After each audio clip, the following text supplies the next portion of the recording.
ప్రపంచంలో భగవద్గీతను ప్రవచించేటువంటి స్వామీజీని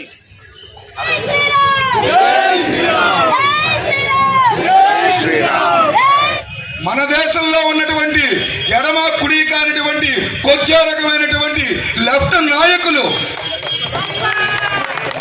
మానవ హక్కులు కావాలి, పాలస్తీనాను చూడండి అని చెప్పినటువంటి బుద్ధి లేని సినీ ప్రముఖులు, సెలబ్రిటీలు నోర్లు పడిపోయాయి. జై శ్రీరామ్. ఫ్రెండ్స్, ఈ వీడియో లాస్ట్ వరకు చూడండి. పెద్దలు ఇలాంటి కార్యక్రమాలు మన దేశం మొత్తం చేస్తున్నారంటే రాను రాను పరిస్థితులు భారతదేశంలో కూడా ఎలా మారబోతాయని ముందు జాగ్రత్త చర్యలుగా చెప్తున్నారు. కనుక ప్రతి ఒక్కరూ జాగ్రత్తగా వినండి, అందరూ ఆచరించండి. బంగ్లాదేశ్లో జరిగే పరిస్థితులు ఇక్కడ భారతదేశంలో రాకూడదని ఇలాంటి కార్యక్రమాలు చేస్తున్నారు. ప్రతి ఒక్కరూ మీరు కూడా ఇలాంటి వాటి మీద దృష్టి పెట్టండి, పాల్గొండి, హిందూ సంఘాల్లో కలవండి. నేను వేడుకుంటున్నాను. దానికి ఈ ఆర్ఎస్ఎస్ వాళ్ళు కానీ, విహెచ్పి వాళ్ళు కానీ, ఎందుకంటే మన సనాతన వైదిక ధర్మంలో ఇస్కాన్ అంతా సాధు స్వభావం, సత్వగుణం ప్రచారం. సుమారుగా బంగ్లాదేశ్లో 60-70 ఇస్కాన్ మందిరాలు ఉన్నాయండి. అక్కడ జరిగేటువంటి కేవలము ఇస్కాన్ ద్వారా మన ధర్మ ప్రచారమే కాదండి, సమాజంలో మా వంతు బాధ్యతగా, సమాజం ఏదైతే ఉందో అందులో మా వంతు బాధ్యతగా సాంఘికమైనటువంటి చాలా సేవా కార్యక్రమాల్లో కూడా ఇస్కాన్ చాలా విరివిగా ముందుకు వచ్చి పాల్గొంటూ ఉంటుంది. అందులో ముఖ్యంగా ఈ స్కూల్ పిల్లలకి భోజనాలు అయితే ఏముంది, వరదలు వచ్చినప్పుడు కానీ ఉచిత మందుల్ని సప్లై చేయడం కానీ, ఇట్లా చాలా చాలా సాంఘికమైన కార్యక్రమాల్లో మన భారతదేశంలో కాదండి ప్రపంచవ్యాప్తంగా ఈ కార్యక్రమం నిర్వహిస్తుంది ఇస్కాన్.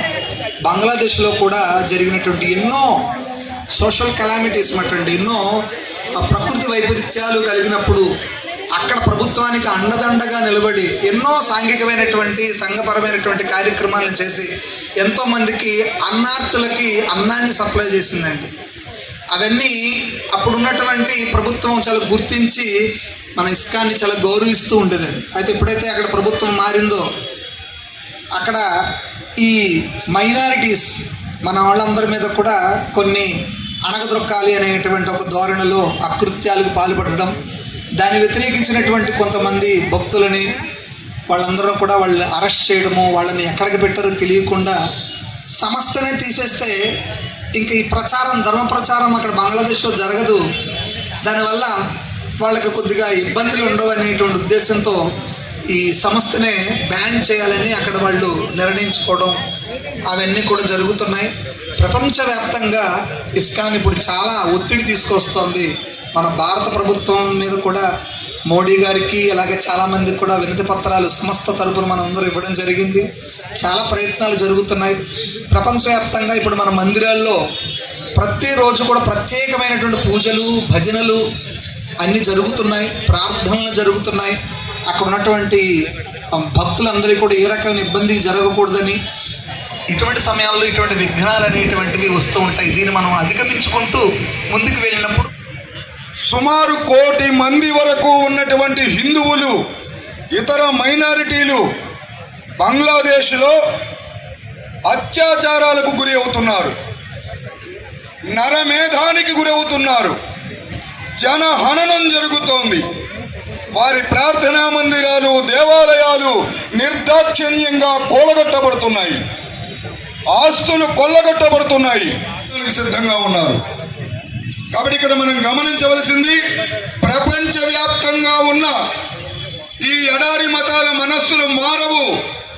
నా దేవుణ్ణి ఆరాధించిన వాడు, నా గ్రంథాన్ని ఆచరించిన వాడు నాకు కాఫిరే, నాకు సైతానే, వీడిని చంపడం పవిత్ర కార్యము జిహాదే, వీడిని రాళ్లతో కొట్టి చంపడం దైవ కార్యమే అనే ఈ భావన మత గ్రంథాలలో పోనంత కాలం లోక సమస్త సుఖినో భవంతు అన్న భావన, ఆత్మవత్ సర్వభూతేషు అనే భావన హిందూ ధర్మ మత గ్రంథాలలో ఉన్న ఈ విశాల హృదయ భావన వారిలో రానంత కాలము ఈ పరిస్థితులు పునరావృతం అవుతూనే ఉంటాయి. కేవలం విద్యార్థుల రిజర్వేషన్ అన్న మిషతో ప్రారంభమైన ఈ ఉద్యమం హిందూ వ్యతిరేక పోరాటంగా బంగ్లాదేశ్లో 4 నెలలుగా వేళ్లూనుతుంటే ఆల్ ఐస్ ఆన్ పాలస్తీనా అని ప్రకటన చేసినటువంటి ప్రపంచ దేశాలు, మానవ హక్కుల సంఘాలు మన దేశంలో ఉన్నటువంటి ఎడమ కుడి కానిటువంటి కొద్దిగా రకమైనటువంటి లెఫ్ట్ నాయకులు మానవ హక్కులు కావాలి, పాలస్తీనాను చూడండి అని చెప్పినటువంటి బుద్ధి లేని సినీ ప్రముఖులు, సెలబ్రిటీలు నోర్లు పడిపోయాయి. వందల మందిని చంపేస్తుంటే, వాళ్ళ మానవ హక్కులు హరిస్తుంటే, సెక్యులరిస్టుల పేరుతో ఇంతకాలం ఊరేగినటువంటి రాజకీయ నాయకుల పక్షవాతం వచ్చి నోళ్లు పడిపోతే, మరొక స్వతంత్ర పోరాటంగా హిందువులు దీన్ని భావించకపోతే ఇవాళ ఇదే పరిస్థితి భారతదేశానికి కూడా వస్తుంది, ఆల్రెడీ వచ్చి ఉంది. మణిపూర్లో చూస్తున్నాం, బంగ్లాదేశ్లో చూస్తున్నాం, పాత బస్తీలో చూస్తున్నాం, ఆంధ్రప్రదేశ్లో చూసాము, వీకోటలో చూసాము, పెడలో చూసాము. కాబట్టి దీనికి ఒకటే మార్గము, హైందవ సోదర సర్వే. కాబట్టి మనలో ఏ భేదము లేదు. కులాలకు అతీతంగా, భాషలకు అతీతంగా, వర్ణాలకు అతీతంగా, వర్గాలకు అతీతంగా, ప్రాంతాలకు అతీతంగా, పార్టీలకు అతీతంగా, ఆరాధన విధానాలకు అతీతంగా మనము కలిసినప్పుడే, కలిస్తేనే బలుస్తాం, బలిస్తేనే నిలుస్తాం, విడిపోతే పడిపోతాం. ఇది హిందూ సమాజం గుర్తించకపోతే అక్కడ బంగ్లాదేశ్ లో హిందువులకు జరిగిన పరిస్థితే భారతదేశంలో రేపు జరుగుతుంది. ఒక మౌలవి చెబుతున్నాడు 2047వ సంవత్సరానికి మళ్ళీ అయోధ్యాలయాన్ని కూలగొట్టేస్తామని, భారతదేశాన్ని మళ్ళీ ఇస్లాం రాజ్యం చేస్తామని. కాబట్టి భగవంతుడు మనకి మేల్కొలుపులు పలికాడు. అయోధ్య రామాలయ ప్రాణ ప్రతిష్టతో నవ్య భవ్య దివ్య రామాలయ నిర్మాణం బాలరాముని ప్రతిష్ట అయోధ్యలో చేయడంతో యావత్ హిందూ సమాజంలో గడప లోపలే కులం, గడప దాటితే మనంతా హిందువులం అన్న భావనని ఆ అయోధ్య రాముడు మనలో నెలకొల్పాడు. ఈ భావన దేశవ్యాప్తంగా వచ్చింది.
బంగ్లాదేశ్లో హిందువుల్ని ఇస్లామిక్ వారు అతి దారుణంగా కిరాతకంగా చంపుతున్నారు. ఆడవారిని మానభంగాలు చేస్తూ చంపుతున్నారు. స్వామీజీల్ని, ఇస్కాన్ స్వామీజీల్ని అక్రమంగా అరెస్టులు చేస్తున్నారు. వీటికి నిరసనగా విశ్వ హిందూ పరిషత్తు, ఆర్ఎస్ఎస్, బజరంగ్ దళ్, బీజేపీ వారు, అనేక మంది హిందూ సంఘాలు, హిందూ నాయకులు, హిందూ ప్రజలు అందరూ ఈ కార్యక్రమం రాజమండ్రిలో చేయడం జరిగింది. ప్రభుత్వం ప్రపంచ దేశాల్లో శాంతిని కోరుకునేటువంటి భారతదేశానికి సంబంధించినటువంటి ఇస్కాన్ స్వామీజీ భగవద్గీత ఆధారంగా ప్రపంచంలో భగవద్గీతను ప్రవచించేటువంటి స్వామీజీని అరెస్టు చేయడం, ఇస్కాన్ నిషేధించడం, ఈ రెండింటినీ కూడా వ్యతిరేకిస్తూ ఈవేళ భారతదేశ వ్యాప్తంగా విశ్వ హిందూ పరిషత్ వెంటనే ఇస్కాన్ స్వామీజీని రిలీజ్ చేయాలి, హిందుత్వాన్ని రక్షించాలి అనే ధ్యేయంతో ప్రపంచంలో ఉన్న అన్ని దేశాలు కూడా ఈవేళ హిందువులు ఏ దేశంలో అయితే మైనారిటీలుగా ఉంటున్నారో ఆ ప్రాంతంలో ఉన్నటువంటి హిందువుల యొక్క మనోభావాలను గుర్తించి ప్రపంచ దేశాల్లో ఉన్నటువంటి నేతలందరూ కూడా ఇవాళ హిందువుల్ని కాపాడాలి అనే ఒక చైతన్యాన్ని, ఆ చైతన్య ప్రభువుల యొక్క అరెస్టుతో దేశవ్యాప్తంగా ప్రపంచవ్యాప్తంగా దీన్ని తెర మీదకి తీసుకురావడం జరిగింది.